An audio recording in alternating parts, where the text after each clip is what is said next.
Hi techies, welcome to everything tech Tamil. நான் உங்கள் ஆதித்யா. போன வீடியோவுக்கு ஒன்றும் கமெண்ட் ஒன்றும் வரலை. ஸோ இந்த வீடியோ பண்ணுறதுக்கு நான் என்னோடய ஓன் ஐடியா தான் எடுத்திருக்கேன்.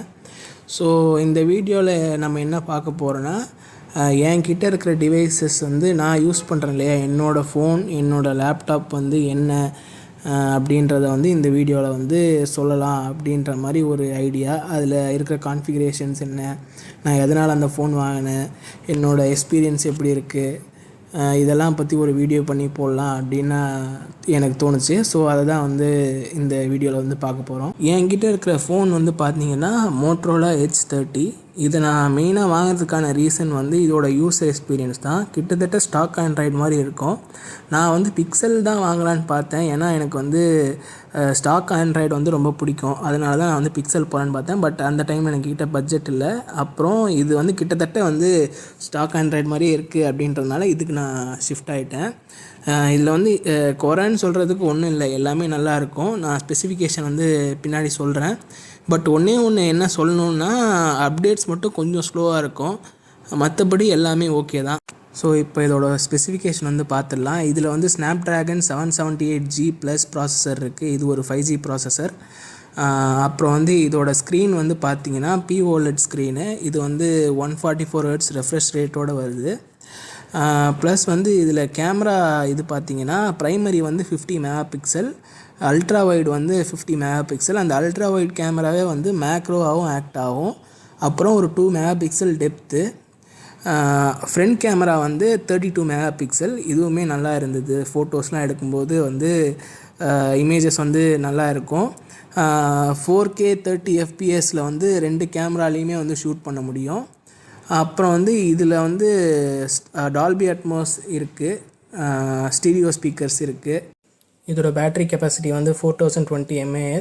அப்புறம் இதோட வெயிட் 155 கிராம்ஸ். எனக்கு தெரிஞ்சு அப்போ மொபைல்ஸில் இதோட வெயிட் தான் ரொம்ப கம்மின்னு நினைக்கிறேன். இப்போ வரைக்குமே இந்த வெயிட்டில் எந்த மொபைலுமே வர்றதில்லை. அப்படியே வந்தாலும் இந்த செக்மெண்ட்டில் எனக்கு தெரிஞ்சு இல்லைன்னு நினைக்கிறேன். ஓவராலாக பார்க்கும்போது ஒரு நல்ல பேக்கேஜோடு வந்தது இந்த ஃபோன். ஆனால் மெயினாக நான் ஒரு யூசர் எக்ஸ்பீரியன்ஸ் நல்லா இருக்கணும், ஒரு ஸ்டாக் ஆண்ட்ராய்டு ஃபோன் வாங்கணும் அப்படின்றது ஒரே ரீசனுக்காக தான் வாங்கினேன். மற்ற ஸ்பெசிஃபிகேஷன்லாம் ஒரு ஆடட் அட்வான்டேஜ் மாதிரி நல்லா இருந்தது. எல்லாமே நல்லா இருந்தது. கேமராவும் நல்லா இருந்தது. எனக்கு எந்த இடத்துலையுமே பக்ஸ் இல்லை, சாஃப்ட்வேர்லேயும் எந்த பக்ஸும் இல்லை. ஒரு மாதிரி நல்ல யூசர் எக்ஸ்பீரியன்ஸ் இருந்தது. ஸோ ஓவரால் நல்லா இருந்தது. கண்டென்ட் பார்க்குறதுக்கும் நல்லா இருந்தது. ஸ்டீரியோ ஸ்பீக்கர்ஸ்லாம் நல்ல சவுண்ட் வருது. டிஸ்பிளேவுமே ரொம்ப நல்ல டிஸ்பிளே, 10 பிட் டிஸ்பிளே அப்படின்னு சொல்லுவாங்க. கலர்ஸ் கொஞ்சம் பாப்பியாக இருக்குது. ஸோ எல்லாமே நல்லா இருந்தது இந்த ஃபோனில். ஓவராலாக ஒரு நல்ல ஃபோன் தான் இது. இதோட கேமரா சாம்பிள்ஸ் கூட நான் இதில் அட்டாச் பண்ணி விடுறேன்.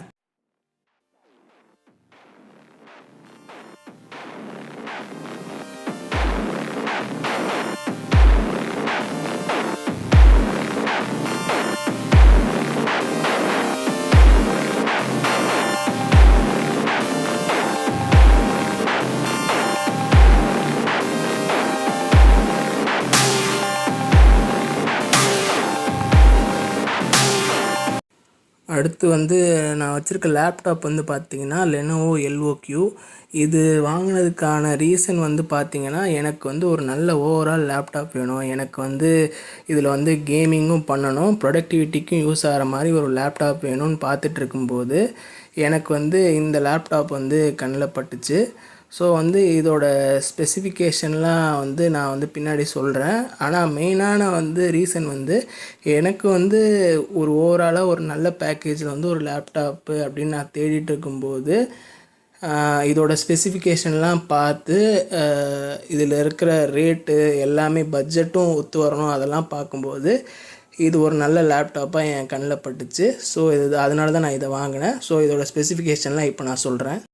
ஸோ இதில் ப்ராசஸர் பார்த்தீங்கன்னா Intel core i5 12th gen processor. கரெக்டாக சொல்லணும்னா i5 12450H சீரிஸ் ப்ராசஸர் இது. இதோட கிராஃபிக்ஸ் கார்டு பார்த்தீங்கன்னா NVIDIA GeForce RTX 4060 8GB graphics card. இதோட மேக்ஸிமம் TGP 150 வாட்ஸு. இதில் வந்து பார்த்தீங்கன்னா டிஸ்பிளே வந்து 144 ஹெர்ட்ஸ் ரெஃப்ரெஷ் ரேட்டோட வருது. இதோட மேக்ஸிமம் பிரைட்னஸ் வந்து 350 நிட்ஸு. இது ஒரு ஆன்டி கிளேர் டிஸ்பிளே. இதில் வந்து டிஸ்பிளே சைஸ் வந்து 15.6 இன்ச்சஸ் ஐபிஎஸ் டிஸ்பிளே தான். அப்புறம் இதோட பேட்ரி கெப்பாசிட்டி வந்து 60 வாட். அப்புறம் இது வந்து ஆனால் 60 வாட் இதில் சொல்லியிருக்க மாதிரி 6 ஹவர்ஸ் வந்து பேட்ரி லைஃப் வருமா அப்படின்னு கேட்டிங்கன்னா வராது. என்னோடய யூசேஜில் வந்து எனக்கு தெரிஞ்சு ஒரு ஆவரேஜாக ஒரு 3 ஹவர்ஸ் வரைக்கும் வருது. ஸோ நீங்கள் வந்து எஃபிஷியண்ட்டாக நீங்கள் யூஸ் பண்ணீங்க, நீங்கள் ரொம்ப ஸ்ட்ரெஸ்லாம் பண்ண மாட்டீங்க அப்படின்னா எனக்கு தெரிஞ்சு ஒரு 4 ஹவர்ஸ் வரைக்கும் வரும் அப்படின்னு நான் நினைக்கிறேன். அப்புறம் இதில் வந்து 1080p கேமரா இருக்குது. ஸோ நல்லாவே இருக்கும், வீடியோ கால்லாம் பண்ணும்போது உங்களுக்கு வந்து பெட்டராக இருக்கும் எக்ஸ்பீரியன்ஸ். அப்புறம் காமனாக வந்து ஒரு லேப்டாப் வாங்கிறத பற்றி சொல்லணும் அப்படின்னா உங்களோட யூஸ் கேஸ் வந்து என்னன்னு பாருங்கள். ஸோ அதை மாதிரி ஐடென்டிஃபை பண்ணுங்கள். நீங்கள் இப்போ ஒரு ஸ்டூடெண்ட்டாக இருக்கீங்க, உங்களுக்கு வந்து படிக்கிறதுக்கு மட்டும்தான் லேப் வேணும் அப்படின்னா முதல்ல வந்து நிறையா டைப்ஸ் ஆஃப் ப்ராசஸர் இருக்குது. U சீரீஸ் இருக்குது, P சீரீஸ் இருக்குது, அப்புறம் H சீரீஸ் இருக்குது மொபைல் ப்ராசஸரில், லேப்டாப் ப்ராசஸரில். ஸோ இதில் வந்து பார்த்திங்கன்னா U சீரீஸுன்றது வந்து எஃபிஷியன்சி கோர்ஸ் வந்து அதிகமாக இருக்கும். ஸோ வந்து இதில் வந்து பேட்ரி கன்சப்ஷன் வந்து கம்மியாக இருக்கும். எஃபிஷியன்சி கோர்ஸ் அதிகமாக இருக்கிறதுனால பேட்ரி கன்சப்ஷன் கம்மியாக இருக்கும். ஸோ பேட்ரி லைஃபும் நல்லாயிருக்கும் U சீரீஸ் ப்ராசஸரில். P சீரீஸ்னு பார்த்திங்கன்னா இது யார் வாங்கலாம் அப்படின்னு கேட்டிங்கன்னா, எனக்கு வந்து சும்மா லைட்டாக கேஷுவலாக கேம்ஸ் ஆடுவேன், ஆனால் பெரிய பர்ஃபார்மன்ஸ்லாம் ஒன்றும் தேவையில்ல, நார்மல் ஒர்க்ஸும் பண்ணணும் அப்படின்னு நினைக்கிறவங்க வந்து P சீரீஸ் போகிறது பெட்டரு. இல்லை நான் வந்து கொஞ்சம் ஹெவி ஒர்க் லோட்ஸ்லாம் இருக்கும், நான் வந்து எடிட் பண்ணுவேன், இல்லை கேம் வந்து நான் வந்து AAA டைட்டில்ஸ்லாம் ஆடணும் அப்படின்னு நினச்சிங்கன்னா H சீரீஸ் போகிறது பெட்டரு. கேமிங்லாம் ஆடும்போது நீங்கள் வந்து கிராஃபிக்ஸ் கார்டும் வந்து பார்த்து வாங்கணும். இப்போ வந்து லேட்டஸ்ட்டாக வந்து RTX 40 சீரீஸ் தான் வந்து இருக்குது. ஸோ அது வாங்குறது பெட்டராக இருக்கும். அப்படி இல்லை அப்படின்னா 3060 Ti அந்த மாதிரி ப்ராசஸர் இருந்துச்சு, கிராஃபிக்ஸ் ப்ராசஸர் GPU இருந்துச்சுன்னா அது வாங்குறதும் பெட்டராக இருக்கும். ஏன்னா அதில் வந்து VRAMனு சொல்லுவாங்க. இதில் வந்து 8 GB VRAM இருக்குது. அதில் வந்து எனக்கு தெரிஞ்சு 12 GBன்னு நினைக்கிறேன். அதோட 3060 வந்து 12 GBன்னு நினைக்கிறேன். ஸோ அது இன்னும் கொஞ்சம் பெட்டராக இருக்கும். ஆனால் வந்து 4060 தான் பார்த்தீங்கன்னா DLSS 3 அப்படின்னு ஒன்று இருக்குது. DLSS 3 அப்புறம் ஃப்ரேம் ஜென்ரேஷன் இதெல்லாம் இருக்குது. DLSS வந்து எதுக்குன்னு பார்த்தீங்கன்னா, இப்போ வந்து ஒரு ஹையர் ரெசல்யூஷனில் ஒரு கேம் வந்து ரெண்டர் பண்ணுறத வந்து இது கொஞ்சம் ரெசல்யூஷனை குறைச்சி, ஆனால் அதே ரெசல்யூஷனில் வந்து திருப்பி ரெண்டர் பண்ணி உங்களுக்கு வந்து அவுட்புட் வந்து கொடுக்கும். இதனால் வந்து பார்த்திங்கன்னா உங்களோட VRAM யூசேஜ் வந்து கம்மியாகுது. அதே நேரத்தில் வந்து உங்களுக்கு FPSன்னு ஒன்று சொல்லுவாங்க, ஃப்ரேம்ஸ் பர் செகண்ட், இதுவும் வந்து கொஞ்சம் அதிகமாக இருக்கும் 40 சீரீஸில். ஸோ அதனால் நீங்கள் 40 சீரீஸ் போகிறது இன்னும் கொஞ்சம் பெட்டராக இருக்கும். நான் இந்த லேப்பில் வந்து பார்த்திங்கன்னா எனக்கு தெரிஞ்சு நிறைய கேம் வந்து ஆடி முடிச்சிருக்கேன். இந்த Last of Us, God of War, Spiderman, அப்புறம் வந்து ரெட் டெட் ரெடெம்ஷன் 2, இந்த கேம்ஸ்லாம் வந்து இதில் ஆடி முடிச்சிருக்கேன். இது எல்லாத்துலேயுமே வந்து பார்த்திங்கன்னா எனக்கு வந்து மேக்ஸிமம் வந்து 120 FPS வரைக்கும் வந்து எனக்கு போயிருக்கு.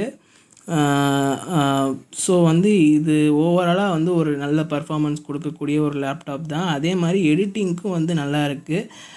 எந்த ஒரு லேகும் இல்லை, டைம் லைனில் என்னால் ஈஸியாக எடிட் பண்ண முடியுது. ஸோ வந்து இது வந்து ஒரு நல்ல லேப்டாப் தான். எனக்கு என்ன ஆசைன்னு பார்த்தீங்கன்னா, எனக்கு ஒரு கஸ்டம் பில் பிசி வந்து பண்ணணுன்றது தான் ஆசை. ஆனால் வந்து அதை வந்து என்னால் எல்லா இடத்துக்கும் கேரி பண்ணிட்டு போக முடியாது அப்படின்ற ஒரே ரீசனுக்காக தான் நான் வந்து இந்த லேப்டாப் வந்து நான் வாங்கினேன். ஆனால் ஃப்யூச்சரில் வந்து நம்ம ஒரு கஸ்டம் பில் பிசி வந்து பண்ணலாம். ஏன் இப்படி சொல்கிறேன்னு பார்த்தீங்கன்னா, கஸ்டம் பில் பிசியில் வந்து லேப்டாப்பில் வர்றதை விட எனக்கு தெரிஞ்சு 2 மடங்கு பர்ஃபார்மன்ஸ் வந்து அதிகமாக கிடைக்கும்.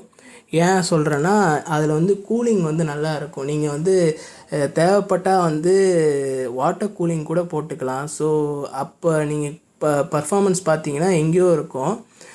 ஆனால் லேப்டாப் வந்து பார்த்திங்கன்னா அதோட கூலிங் சிஸ்டம் வந்து அவ்வளோ நல்லாலாம் இருக்காது. என்ன தான் நீங்கள் ஹை பட்ஜெட்டில் லேப்டாப் வாங்கினாலும் நீங்கள் வாங்குகிற பட்ஜெட்டில் வந்து நான் அதில் பாதி போட்டேன்னா கூட எனக்கு பிசியில் வந்து டெஸ்க்டாப்பில் வந்து அதிகமான பர்ஃபார்மன்ஸ் வந்து கிடைக்கும். ஸோ அதனால் வந்து நம்ம ஃப்யூச்சரில் வந்து ஒரு கஸ்டம் பில்ட் பிசி வந்து எப்படி பில்ட் பண்ணலாம் அப்படின்றதையும் நம்ம ஒரு வீடியோ பண்ணி போடலாம். ஸோ இப்போதைக்கு இவ்வளோ தான் இந்த வீடியோன்னு நினைக்கிறேன்.